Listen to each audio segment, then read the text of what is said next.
그동안 윤석열 대통령이 당선인 시절에 그리고 대선 후보 시절에 현충원 참배를 한 적이 또 있었었기 때문에요. 또 광주에서도 참배를 했었고 그런 곳에서 늘 방문할 때마다 방명록을 남겼는데요. 네. 자유민주주의, 인권, 평화 이런 가치들을 쓴 적이 많았습니다. 그래서 오늘은 대통령으로서 쓰는 첫 방명록이기 때문에 네. 과연 어떤 내용을 처음으로 남길지 이 부분도 또 큰 메시지가 될 수 있을 것으로 보입니다. 윤석열 대통령이 현충원에 도착해서 차에서 내렸고요. 지금 관계자들과 인사를 나누고 있죠. 네, 그렇습니다. 김건희 여사는 이제 뒤이어서 내리게 되겠죠. 지금 뒤에 모습이 보입니다. 검은색 옷을 입고 있네요. 네. 보통은 대통령 내외가 지금 이제 가까이 섰네요. 네. 조금 떨어져서 가는 모습이어서 예. 그 전에 내외들과는 좀 다른 모습이 아닌가 하는 생각이 듭니다. 공식적으로 저렇게 카메라에 생중계로 윤석열 대통령 내외를 보는 거는 이번이 좀 처음이 아닌가 싶은데요. 네, 지난해 12월에 김건희 여사가 기자회견을 열었었죠. 그 자신의 허위 경력 논란에 대해서 공식적으로 기자회견을 열고 대국민 사과를 했었습니다. 그 이후에 언론의 모습을 드러낸 건 오늘이 처음입니다. 네. 윤석열 공식적으로. 대통령. 자, 오늘 0시부터 공식적인 업무를 시작을 했고요. 취임식을 앞두고 국립 서울 현충원을 찾았습니다. 네, 이제 국립 서울 현충원에서 참배를 위해서 이동하고 있는 모습 함께 보고 계십니다.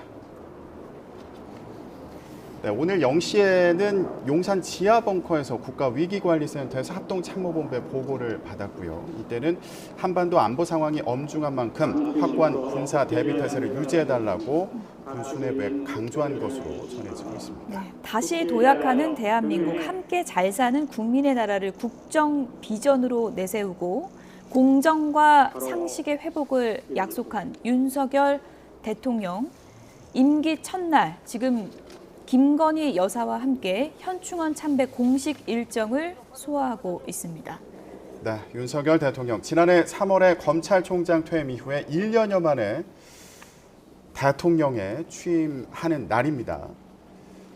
자, 서울 현충원에서 참배를 위해 이동하는 모습 보고 계시고요. 오늘 취임사에서는 어떤 메시지를 내놓을지 이것도 참 관심인 상황인데 자유와 공정, 또 시장, 인권 등을 핵심 가치로 내세울 것으로 전해지고 있습니다. 정치 입문 1년의 영선 대통령입니다. 새로운 출발점에 서서 이제 많은 또 과제를 안게 될 텐데요. 오늘 0시에 또 업무를 시작했기 때문에 현충원 참배가 공식적으로는 두 번째 공식 일정이다 이렇게 볼 수 있을까요? 네, 그렇습니다. 맞습니다. 용산 벙커에서 이제 안보 공백을 최소화하기 위한 국군 통수권자로서의 업무를 공식적으로 시작했고요.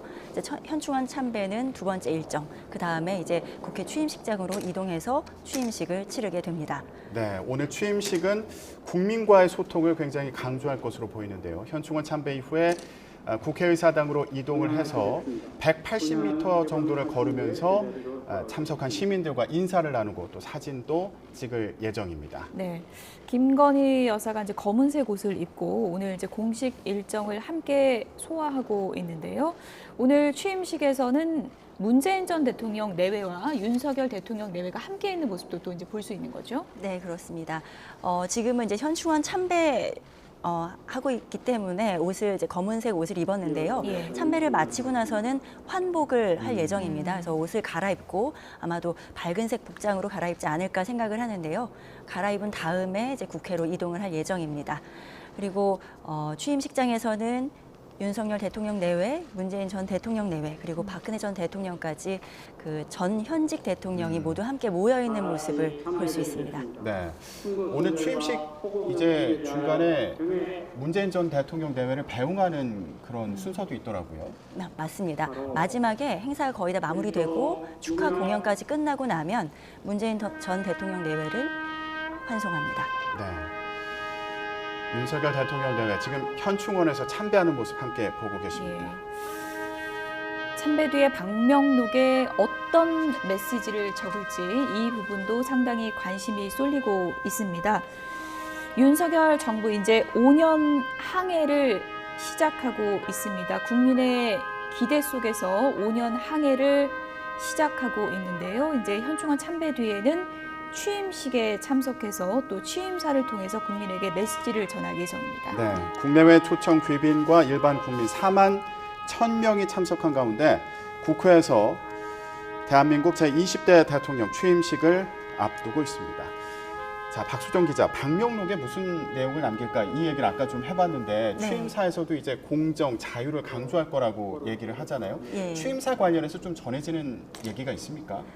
네, 취임사는 저희가 엠바고가 걸려 있기 때문에요. 그렇군요. 네, 구체적인 내용을 전해드리기는 어렵고 그 취임사가 시작되는 시점에 이제 엠바고가 풀립니다. 하지만 지금까지 대략적으로 전해진 내용을 먼저 알려드리면 자유, 인권, 그리고 연대 이런 키워드를 강조할 것으로 보이는데요. 윤석열 대통령이 대선 후보로 선출됐을 때 그리고 대선 후보에 출마할 때 공정과 상식을 기치로 내걸고 당선이 됐었거든요. 네. 공정과 상식이라는 단어보다는 이번 오늘 취임식에는 자유라는 단어를 많이 강조할 것으로 보입니다. 그렇군요. 그 자유라는 가치가 왜 소중한 것인지, 무엇 때문에 필요한 것인지, 그리고 자유를 위해서는 어떠한 방향으로 나아가야 하는지 이러한 이야기들이 담길 것으로 보이고요. 그리고 연대, 인권 이런 부분도 강조를 하면서 따뜻한 약자와의 동행 이런 부분을 강조하겠다고 이미 앞서 박주선 취임준비위원장이 밝힌 바가 있거든요. 예. 그래서 아무래도 그 윤석열 대통령에게 쏠린 시선이 이 갈등을 얼마나 통합할 수 있을 것이냐 이런 부분에 우려의 시선이 많거든요. 그런 부분을 의식해서 취임사에도 그 갈등과의 분열을 합치자라고 하는 메시지와 함께 그 약자를 챙기겠다 이런 예. 메시지가 강조가 될 것으로 보입니다. 윤석열 대통령 내외가 참배를 마치고 지금 나와서 이동을 하고 있는 모습이고요. 이제 방명록에 서명을 하겠습니다. 네. 자유와 공정을 강조해온 윤석열 대통령. 현충원 참배를 방금 마쳤고요. 지금 방명록에 글을 남기고 있습니다. 무슨 내용을 적고 있는지 궁금한데요. 예. 대통령 취임 뒤에 첫 대국민 메시지라고 할 수 있을까요? 그렇게 볼 수 있겠네요. 예. 곧 취임사를 발표하겠지만 그 전에 짧게 글로 남기는 메시지는 처음이라고 볼 수 있겠습니다. 지금 적고 있는 글자를 보면 네. 순국 선열의 희생이라고 하는 희생 정신 이런 단어가 보이고요. 예. 그것을 받들어 다시 도약하는 대한민국을 만들겠습니다라고 하는 내용을 적고 있는 것 같네요. 순국 선열의 희생과 헌신을 받들어 다시 도약하는 대한민국을 만들겠습니다. 원장님, 함께 잘 오늘 사는. 엠블럼에 담긴 그 주제와도 또 연관이 되는 것 같기도 하고요. 예. 뭐 일관되게 뭐 협치 그리고 공정 상식 이런 것들은 뭐 일관되게 지금 뭐 추구할 수밖에 없고 그리고 그런 것들이 방향 아니겠습니까? 방향성을 보면은 그리고 뭐 자유의 가치도 상당히 중요합니다. 보수적인 가치가 자유의 가치고 경제 성장과 연결이 돼 있고 그런 상황에서 거기에서 이제 뭐 순국선열이라는 것들은 뭐 당연하게 네. 지금 취임 첫 일성으로 오늘의 대한민국에 있기까지 여러 가지 희생한 순국선열에 대해서 그런 것들을 위협을 받들어서 새로운 대한민국을 건설하겠다. 그런 취지는 어떤 미래 방향을 얘기하는 것 아니겠습니까? 그런 상황에서 현충원에 가서 오늘 앞으로의 대통령의 다짐 이런 것들을 전 국민과 함께 했다고 보면 될 것 같습니다. 네, 순국선열의 희생을 받들어 다시 도약하는 대한민국을 만들겠다. 현충원 참배 뒤 윤석열 대통령이 방명록에 적은 메시지입니다. 김수민 평론가님, 검찰총장 출신 첫 대통령이고 네. 영선 대통령입니다.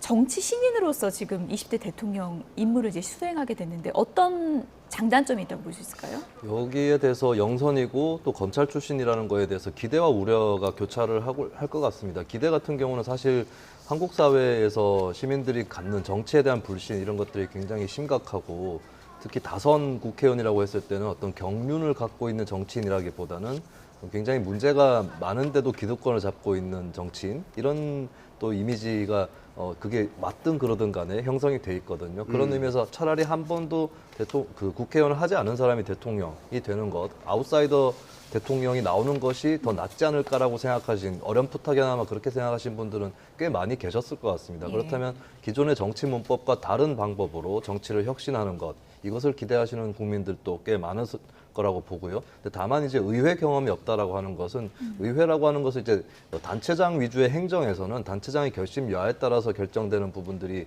많이 있고 여기에는 좀 다양한 의견이 바로 수렴이 되고 절충이 되고 이렇게 하기는 좀 어려운 측면이 있습니다. 근데 반대로 의회는 어떻게 보면 집단지성의 산물이라고 볼 수 있는 것이고 국민 여론들을 각각 대변하는 대표자들이 모여서 거기서 협상도 하고 때로는 투쟁도 하면서 방안을 만들어내는 것이거든요. 혹시나 이제 대통령이 이런 경험이 부족한 것이 좀 앞으로 걸림돌로 작용하지 않을까라고 우려하시는 분들도 있을 것 같은데요.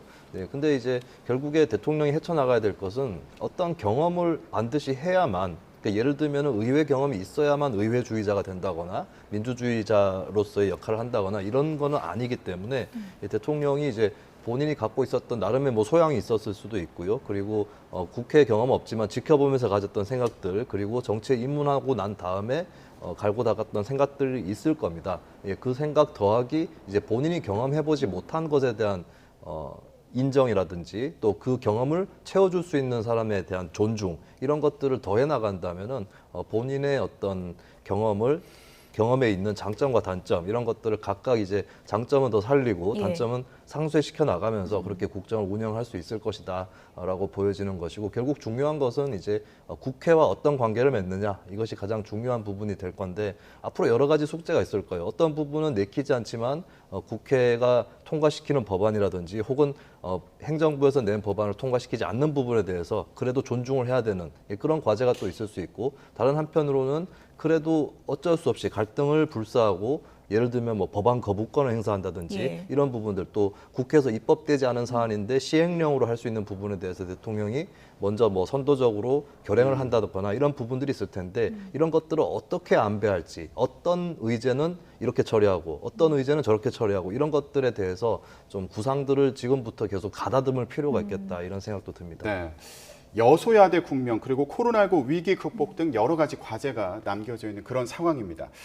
자, 윤석열 대통령 내외 국립 서울현충원 참배를 마친 뒤에 이제 여의도 취임식장으로 이동을 합니다.